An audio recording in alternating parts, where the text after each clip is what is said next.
The action of 12 to 17 January 1640 was a naval battle between a Dutch fleet and a combined Spanish-Portuguese fleet during the 80 Years' War. The battle took place on the Brazilian coast off Pernambuco and was an attempt by a fleet consisting of approximately 80 vessels transporting about 5,000 soldiers under the command of Portuguese Admiral Fernando de Mascarenhas to land reinforcements to bolster the Portuguese militia, besieging the city of Recife.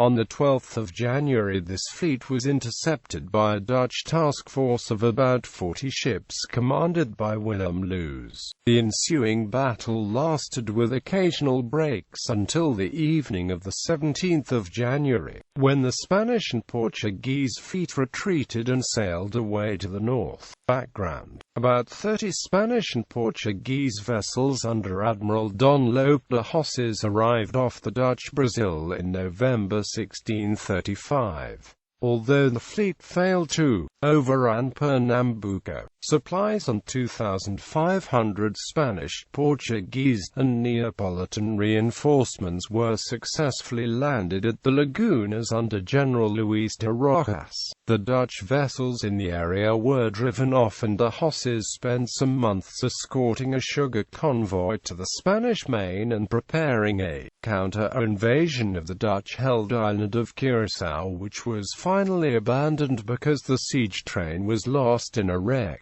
The expedition was seen as success in Spain, however, because the landed troops greatly contributed to defeat John Moritz of Nassau's attack over Bahia. Another expedition was planned at Hossara arrival to retake the Dutch base of Pernambuco. The command of this expedition would be entrusted to Miguel de Noronha, 4th Count of Linhares, for which he was appointed Capitan General del Mar Oceano, but he eventually declined to lead the fleet as he did not trust in the success of the expedition. Garcia Alvarez de Toledo, 6th Marquis of Villafranca, also rejected its command, but not the Count of Tor, Dom Fernando de Mascarenhas, former Portuguese governor of Tangier. The same day that the French siege of Hondarribia was lifted, he was given the command of 41 ships, of which 23 were Portuguese and were commanded by Admiral Dom Francisco Melo de Castro and Vice-Adm. Dom Cosme Couto de Barbosa, and 18 were Castilian under Admiral Juan de la Vega y Bazan and Vice-Adm. Francisco Diaz de Pimienta. 5,000 soldiers of infantry were embarked aboard these ships.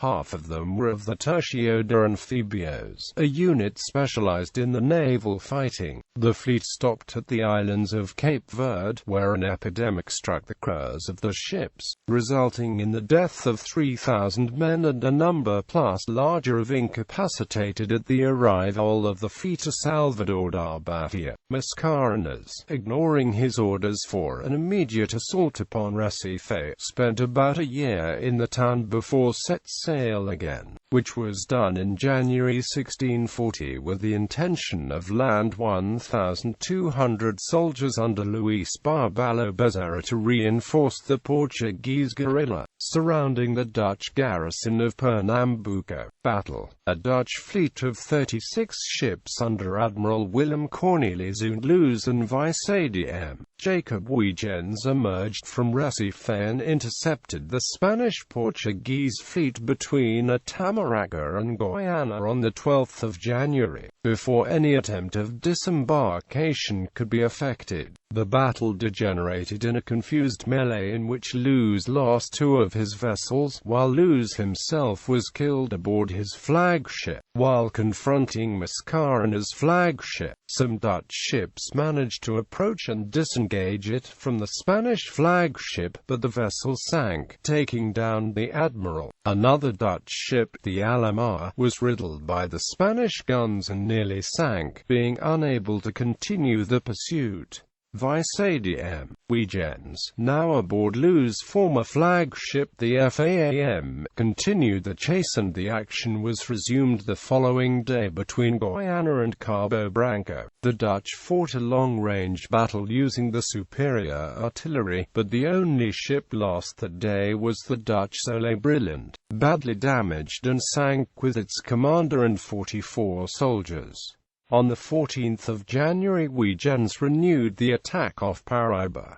The Portuguese galleon of Captain Antonio da Cunha Andrade was captured, and another Spanish vessel of the squadron of Castile ran aground and was boarded while fighting the Dutch Zouan. Its crew under the Neapolitan Colonel Ettore dello Calce was taken prisoner. The Dutch Zouan, under Rear Admiral Aldrich Essed, lost its mainmast and, washed away, ran aground on the coast. Compelled to sail northwest, the Spanish-Portuguese fleet arrived before Rio Grande, closely followed by the Dutch. The lack of wind prevented both fleets from attack each other until the 17th of January. That day the Dutch won the windward and attacked the Spanish-Portuguese. Mascarenhas' ship was damaged, after which the Dutch fleet abandoned the pursuit and the Spanish-Portuguese vessels could land the army at Cape São Roque, too far to threaten Recife.